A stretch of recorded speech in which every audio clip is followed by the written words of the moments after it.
Bonjour tout le monde et bienvenue dans cette deuxième vidéo pour l'introduction à la bureautique. Dans cette deuxième vidéo, on va essayer de présenter l'interface et des généralités sur Microsoft Word. Nous allons voir dans un premier temps une petite présentation de Word pour en apprendre un peu plus sur le traitement de texte pour en arriver rapidement à la rédaction de notre premier document Word. Word est un logiciel de traitement de texte et, comme son nom l'indique, un logiciel de traitement de texte a pour fonction principale de traiter du texte. Autrement dit, il fait subir à du texte brut des transformations de toutes sortes, couleurs, tailles, alignements, etc. en vue d'une utilisation spécifique. Vous ne traitez pas un courrier de la même manière que vous traitez un rapport. Traiter un texte, ce n'est donc pas simplement le rendre joli, mais c'est lui créer une présentation pour le rendre utilisable. Plusieurs étapes sont donc à prendre en considération. La première étape, vous tapez votre texte sous Word sans vous occuper du traitement que vous lui appliquerez. Ainsi, si vous rédigez une lettre, vous ne vous occupez pas de l'alignement. C'est un compte rendu. N'ajoutez pas de couleur et n'insérez aucune image. Pour le bien, essayez de séparer le fond et la forme. Tout est relatif, bien entendu, mais plus vous appliquerez cette règle, plus le traitement du texte se passera de façon simple et rapide. C'est d'ailleurs parce que trop peu d'utilisateurs appliquent cette méthode et s'occupent du fond en même temps que la forme, qu'elle leur est difficile d'utiliser Word à bon escient. Une fois que vous avez tapé votre texte, il va falloir traiter. Donc, la deuxième partie ou la deuxième étape, c'est le traitement. Donc, ce traitement commence par une mise en forme, c'est-à-dire l'ajout de couleurs, le choix de la taille des têtes, du police, l'ajout d'effets, etc. Puis vient dans la deuxième étape, donc la mise en page, qui consiste à définir le format général du document, les marges, l'alignement de chaque paragraphe, puis à ajouter les images, les tableaux, les graphiques, et ainsi de suite. À ce stade, le simple texte que vous aviez tapé au début est maintenant un joli document bien présenté. Il va donc falloir procéder à une vérification de la langue, c'est-à-dire la vérification de l'orthographe et de grammaire. Puis enregistrer le document en fonction de l'utilisation que vous en ferez, simple document Word ou bien PDF ou bien l'impression.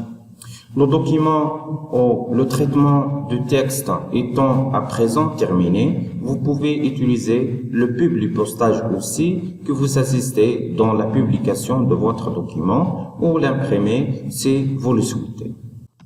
Je vous propose ce petit exemple pour illustrer mes propos. La première image présente un texte qui n'est pas mis en forme. En effet, donc fraîchement rédigé. Le rédacteur n'a pas encore pris le soin de le mettre en forme. On est là à la première étape. La deuxième image présente le texte et le même texte qui est mis en forme. En effet, après cette première étape, il est temps pour le rédacteur de mettre en forme son texte pour qu'il soit plus lisible et agréable à lire. On est à la deuxième étape. Viendra ensuite le temps de l'enregistrer, de l'imprimer ou d'enterrer quoi que ce soit.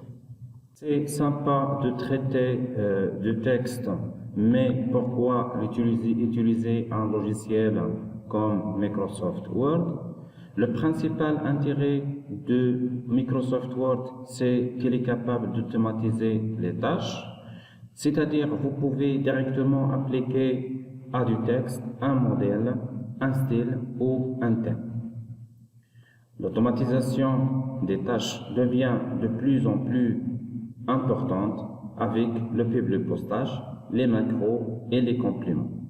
Pour reprendre l'exemple de la lettre, il est maintenant possible de créer une liste de contacts, par exemple des amis que l'on souhaite inviter à un événement, et sans toucher au contenu de la lettre, d'imprimer autant de lettres que d'invités, bien entendu, chaque lettre étant personnalisée à son destinataire. Faisons une première approche de Word. Dès le lancement du logiciel, voilà l'interface que l'on découvre.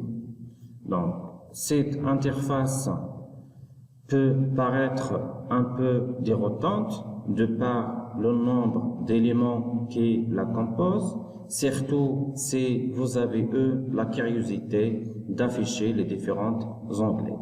Il est nécessaire de s'attarder sur quelques détails de cette capture de l'interface. Au milieu, il y a un espace blanc très vaste, c'est votre zone de travail. Le ruban tout en haut de la fenêtre, il y a ce qu'on appelle le ruban. C'est une des plus grosses mises à jour de Microsoft Office 2007, repris mieux en cours dans les versions suivantes.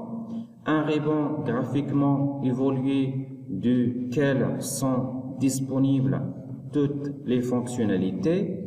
Enfin, non, car vu leur nombre, il faudrait un ruban composé de 1000 et un onglet du logiciel. Dès l'arrivée sur Word, l'onglet Accueil est ouvert dans le ruban et en bleu ancienne menu Office, proposant un panel d'options diverses et variées sur les documents Word, ainsi que sur le logiciel lui-même, toutes les options basiques ou avancées permettant de configurer et de personnaliser Word se trouvent ici. À droite se trouve un très large choix de fonctionnalités du logiciel de traitement de texte, accessible grâce à cette fameuse structure en anglais. Ces onglets peuvent par ailleurs varier. D'autres onglets pourront apparaître au cours de l'utilisation de Word. Il faut souligner ça, notamment si vous suivez le cours pour vous proposer un panel de fonctionnalités supplémentaires. Ce sont des onglets contextuels. Par exemple, si vous éditez une image ou un tableau, un ou plusieurs onglets contextuels réservés à cet effet seront automatiquement affichés. Comme vous pouvez le voir, chaque onglet dérivant Office est lui-même divisé en plusieurs groupes. Donc le groupe, par exemple, police, elles permettent de mieux se repérer et de ne pas avoir une foule de fonctionnalités dans un espace aussi réduit. Ainsi, Word a séparer toutes les fonctionnalités selon leur utilisation. La mise en forme de la police dans un groupe, la mise en forme des paragraphes dans un autre, et ainsi de suite. Mais n'oublions pas qu'Office, à partir de la version 2010, en l'occurrence Word, possède plusieurs milliers de fonctionnalités. Imaginez toutes ces fonctionnalités dans le rebond, ce serait tout de même un peu bruyant.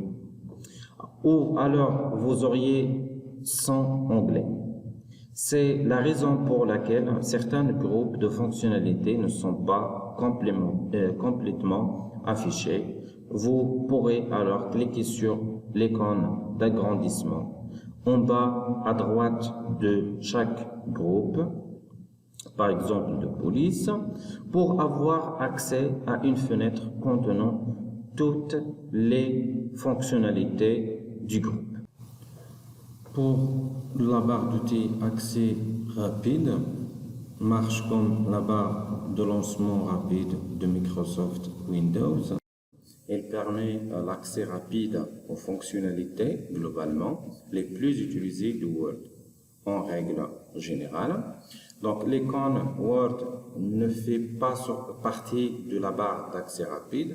Elle simule simplement le clic droit sur la barre du titre, à la différence du bouton Office de la version 2007. Alors, comme vous voyez ici, pour les différentes versions de Microsoft Office de 2010, 2016 et 2007. Donc, dans cette barre, par défaut, les fonctionnalités suivantes sont déjà présentes. Enregistrer, c'est pour enregistrer d'une manière rapide le document. Nous allons d'ailleurs voir cette fonctionnalité vers la fin de ce chapitre. Donc, on peut bien sûr remplacer avec les raccourcis clavier. Annuler la dernière opération ou la dernière action, dont on peut aussi remplacer par un raccourci clavier, ou bien rétablir la dernière opération ou la dernière action annulée. Alors, ce sont en effet les trois fonctionnalités les plus utilisées, quel que soit le document que vous éditez. Néanmoins, il vous est possible d'ajouter plusieurs d'autres fonctionnalités, comme par exemple ici, j'ai ajouté nouveau document, c'est-à-dire c'est pas la peine d'aller chercher, cliquer sur fichier ou bien bouton Office pour chercher nouveau document. Cliquez simplement pour ajouter des fonctionnalités. Il suffit de cliquer sur la flèche descendante à droite de cette barre. Il vous permet d'ajouter ou supprimer plusieurs fonctionnalités telles que donc la création d'un nouveau document, la pression, l'ouverture d'un fichier enregistré auparavant, l'impression, par exemple, ici rapide, ou bien la correction d'orthographe, etc. Donc, si on veut ajouter des fonctionnalités, on peut cliquer sur cette flèche descendante et on peut sélectionner ou bien désélectionner une fonctionnalité. Nous apprendrons au fur et à mesure de ce cours à nous servir de chacune de ces fonctionnalités. Vous pourrez alors adapter cette barre d'accès rapide à votre utilisation personnelle de Microsoft Word. Par ailleurs, nous apprendrons petit à petit à vous servir des raccourcis, des fonctionnalités que j'ai données en deuxième temps. Par exemple, pour utiliser, pour remplacer le clic sur cette icône, on peut se servir de la combinaison de touches CTRL plus S. ou bien ici pour remplacer, annuler la dernière action, donc on peut cliquer sur CTRL Z, ou bien aussi CTRL Y. Donc ce sont des raccourcis clavier qu'on utilise pour remplacer ou pour l'utilisation simple de Microsoft Word. D'autres parties de l'interface qu'on peut découvrir lors de l'utilisation de Microsoft Word, c'est la barre d'état qui se trouve en bas, au-dessus de l'interface de votre document. Elle affiche des informations comme le numéro de la page visualisée, le nombre total de pages, le zoom, etc. Alors, dans cette barre d'état, n'est utile que c'est bien sûr vous servez souvent de Microsoft Word de manière avancée. Nous apprendrons bien évidemment à nous en servir. Pour commencer en douceur, donc vous allez créer votre premier document. Dans la suite, on peut apprendre à utiliser ces fonctionnalités à travers diverses étapes. Ne vous inquiétez pas, nous aborderons ensemble chacune des fonctionnalités de Word. Alors, par exemple, on peut ajouter généralement le numéro de page maintenant dans cette barre d'état affiché, le numéro de page actuel sur le nombre total des pages, le nombre total des mots de votre document, la langue, par exemple, d'un mot ou bien d'un paragraphe, ou bien du texte, et on peut à chaque fois changer la langue. Par exemple, c'est pour éviter que Word nous affiche des erreurs d'orthographe ou bien de grammaire. On peut bien sûr choisir d'une manière rapide aussi le mode d'affichage du document et le zoom aussi de document si on veut afficher ou zoomer le document à un pourcentage convenu. Pour les modes d'affichage d'un document, il existe 5 modes prédéfinis par Microsoft Word. Leurs commandes y sont aussi présentes à l'onglet affichage, qu'on peut aussi accéder rapidement via la barre d'état. Le premier mode affiché par défaut, c'est le mode actif par défaut lorsqu'on lance un nouveau document Word, c'est le mode page, car c'est le mode utilisé pour la saisie et la mise en page, la mise en forme d'un document Word. La lecture plein écran, c'est le deuxième mode qu'on peut bien sûr activer pour la lecture aisée d'un document. Le mode web qui est conçu pour la création des pages web en se servant de langage HTML. Le mode plan, c'est le mode principalement utilisé pour les longs documents, surtout pour la réalisation d'une table de matière ou bien d'un sommaire. Le mode brouillon qui permet de défiler si on veut vérifier la mise en page et la mise en forme de votre document, vous pouvez activer le mode brouillon. Voilà, généralement, c'est les différentes parties de la fenêtre principale de Word. Il ne reste que la zone de travail ou la zone de rédaction qui est le plus grand espace sur Word. Il est vide, donc généralement. Vous l'aurez deviné, bien sûr, c'est là que vous allez rédigerez votre document, votre texte. Cet espace est si grand pour vous apporter le confort et les meilleures conditions de rédaction. Dans la suite, vous allez apprendre à aménager cette zone et elle est si grande que l'on peut enfiler, afficher certaines informations supplémentaires. Mais ne vous inquiétez pas, il vous restera toujours largement de la place pour bien faire votre travail. Donc c'est ce qu'on va commencer dans la prochaine vidéo. Je vous souhaite bon suivi et bon apprentissage, donc, et à la prochaine séquence.